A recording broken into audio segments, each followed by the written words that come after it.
Russia na mag-supply ng high-powered firearms sa Pilipinas kung hihilingin ni Pangulong Rodrigo Duterte. Mula sa Quezon City, may report si Grace Casin live. Magandang tanghali sa Grace. Wala sa mga nagdaang pahayag ni Pangulong Rodrigo Duterte, determinado ito o desididong kumuha ng mga armas sa Russia. Ayon naman kay Russian Ambassador to the Philippines, Igor Kovaev, hindi magdadalawang isip ang bansang Russia na mag-supply sa sandatahang lakas ng Pilipinas ng matataas na kalibre ng armas. Handa rin silang magbigay ng training at assistance sa mga sundalong Pilipino. Subalit nilinaw ng ambassador na hindi sila magkakaroon ng anumang military alliance sa Pilipinas. Katwiran nito, ayaw nilang makialam sa anumang conflict na kinakaharap ng iba't ibang bansa laban sa iba. Samantala, naniniwala si Kovaev na simula na ito ng pagpapalakas ng samahan ng Russia at Pilipinas. Asahan na rin daw na madadagdagan pa ang 25,000 Russian nationals na bumibisita sa bansa kada taon. Sa susunod na taon, nakatakdang bumisita si Pangulong Rodrigo Duterte sa Russia para makipagpulong kay Russian President Putin. Dito, inaasahang formal na pag-uusapan na ang posibleng partnership ng dalawang bansa. Waila? Maraming salamat sa Grace Casin mula sa Quezon City. Russia is ready to become a new reliable friend and partner of the Philippines. We are not talking about alliance. We are talking about friendship and partnership. I would like to draw your attention to this very important point. Russia is not seeking for military alliances in the Asian Pacific region. We have no military alliance in the region. Our close relations with China, with Vietnam, with India, they are based on the model of strategic partnership. And there is a difference between partnership and military alliance, because military alliance provides for strong military commitments. So we prefer partnership and friendship, because in our view, their security must be equal to all members of the international community. If some countries create a closed military alliance, it means that they want to ensure their security, at least to some extent, at the expense of the security of other nations, other members of the international community. That's not our style. It's not a way for us. So we speak in favor of a new architecture of equal security for all regional nations.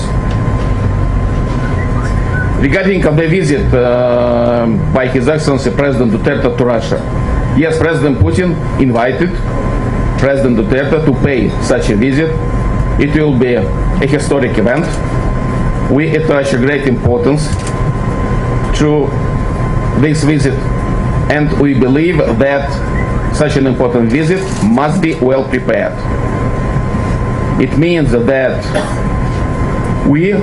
both two sides, we should prepare a solid package of documents on bilateral cooperation in different fields to be signed during this visit.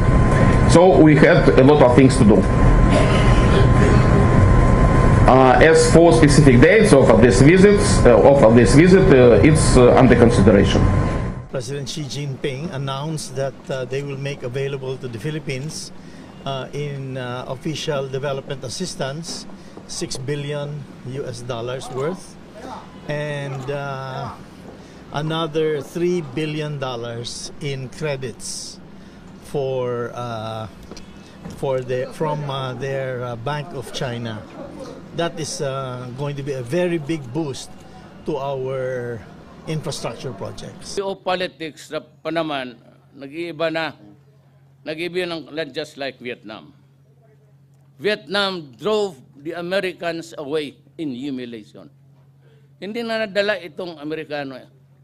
Yung pasok-pasok nila, then they went inside Iraq on a pretext that there are weapons of mass destruction, or there were, only to say at the end of the day after the fighting, wala kaming nakita. But they destroyed the country and they killed the leader. Yan ang problema sa arrogance ng Pati dito ako, let me just explain, wala man akong away. Alam ko karamihan tulong natin sa kanila. At bakit hindi? They stayed here for 50 years, God. Bakit hindi tayo natulungan? Why do we have to say thank you? You conquered, the Spaniards stayed there for what, 400 years? Then the Americans came. They lived off the fat of the land. And so, sabihin ninyo, tinutulungan. How about the 50 years na nagputol kayo ng kahoy dito? Got all the minerals. Wala ng gold. Ang gold na iwan, ilang araw mo. The mother loads, yung arterial, yung pinakananay ng gold, natanggal na nila. Ngayon, sabi nila na yung 26, kasi minura ko sila. Ganito kasi yan eh. The same, Oriental. Pag sinita mo ako, sitayan mo ako na, no mayor ako, kasi noon pa sa mayor, bakbakan na kami doon eh, sa bayan ko. Sitayin mo ako, okay lang. Pero if you reprimand me now, please be careful with your tongue because I am representing a sovereign country. Mapapahiya ang mga Pilipino sa labas. Doon pala, patayan sa inyo. Talaga naman bakit hindi? Sinabi ko na sa inyo, huminto kayo. Tapos sabihin ka pa, we will cut off the assistance. Assistance dito, assistance doon, putol. Para bagang every time you address yourself before the international arena, CNN, BBC, kung ano-ano, para ako na lang, wag na lang kayo, para akong patay gutom, na I am like a dog on a leash, na tatapunan ako ng pan, pero hindi ako paabutin ng bunganga ako sa pan. Hinihila, kasi ito ang gusto niya. Na they want. Akala mo naman, sabi ko nga, if there is anybody who can tell me that what they did in Iraq undermined Libya and now trying to destroy Syria because Syria is pro-Russia and pro-China. Kaya hindi lang makuha-kuha, hindi lang matalo-talo si Assad.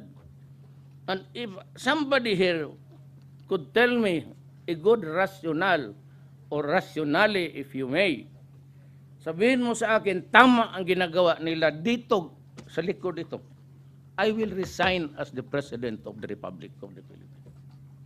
Totoo yan. Resign ako, baliwala sa akin yan. Sabihin mo sa akin kung tama yung ginawa mo. You destroyed the country, killed the leaders, no weapons of mass destruction found. Dito, nakikialam pa sa 3,000 namatay. Ngayon, dagdagan ko ng 50 milyon. Bahala ka niya.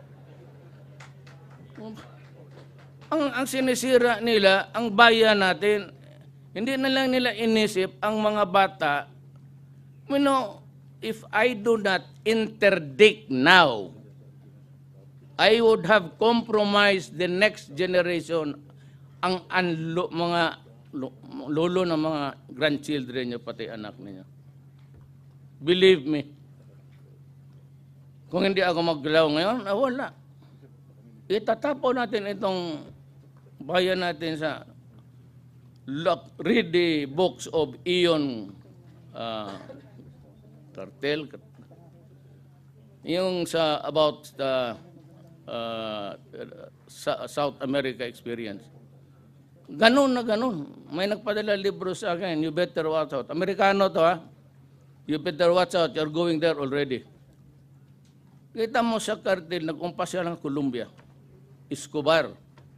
Tingnan mo ang Mexico. Sa Mexico, sa border ng Mexico, America, American supplied guns, they killed by, at the latest counts, 60,000. Itong 1,000 ko itong mga... Yan ang problema ko sa Amerika. Believe ako sa kanila. Pero ang problema, nawalaan ako ng respeto. Kaya binabastos ko sila. Kasi binabastos na. tingnan mo mga unggoy, yung 26,000 na baril na bibili natin sa kanila, ayaw nang ipagbili. Tangina mo. Maraming dibomba sa amin dito. Loko-loko eh. Kung hindi kayo loko ng mga Amerikano, pati ba naman yan? Ang Russia nagsabi, ang ambassador nila nagsabi, you come here to Russia, we all have what you want. Sabi ko kay John Esperon, sino ba yung East Wingcom natin? Si General Jagger? Guerrero. Sabi ko, pumunta ka ng Russia, mamili ka doon ng missile. Missile na lang tayo. Pero sabi ko kay kay Defense Minister, Secretary, pumunta kayo ng Russia. Kasi niyayaya talaga tayo. Pati ang China.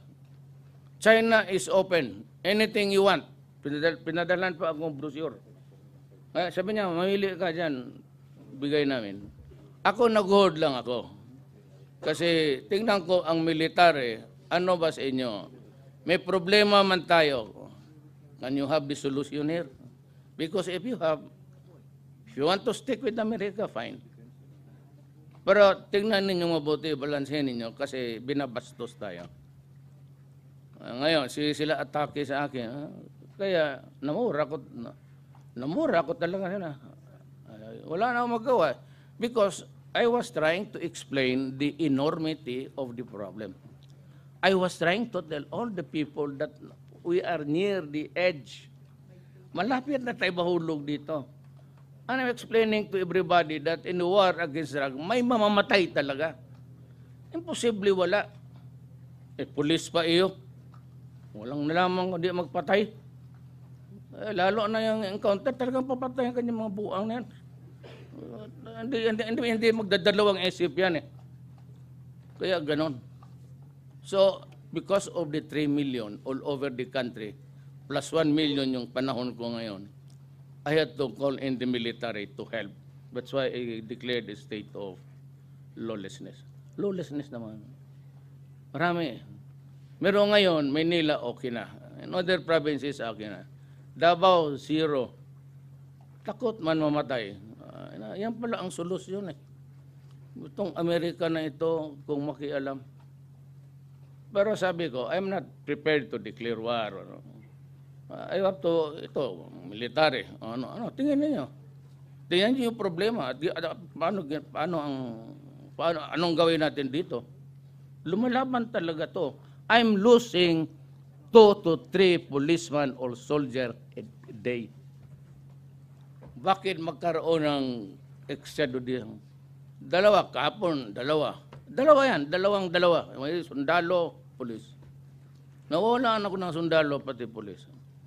If that is not a war against drug, then what is it? Ayan ang butit na lang, napunta rin ako dito, nakapagbungga ako. Kasi dapat ninyong maintindihan, hindi ako nag-ano ng Amerikano. Sabi nila na you should be thankful na may nagbigay tayo ng arma. 50 years, kayo ang nakikinabang sa aking bayan. Lahat ng mina hanggang ngayon, inyo. Lahat ng mga pineapple plantation sa Mindanao, inyo. Tapos maingay pa kayo. Putang ina ninyo. Galit ako eh. Sila yung nag-una eh. Huwag na hintuin natin. I'd like to send off our good friends. Forget about that. Pero pag sila ang ubusan ng gasolina, huwag ninyong tulungan yung mga Amerikano. Hayaan mo yan, lutaw-lutaw yan. Lutaw-lutaw is drifting. Palutang-lutang pala. Lutaw-lutaw yan sa Bisaya. Lutang-lutang sa Tagalog. We are ready to, Mr. Ambassador, we are ready to send off your countrymen towards which direction? Maybe here? Yeah, going up.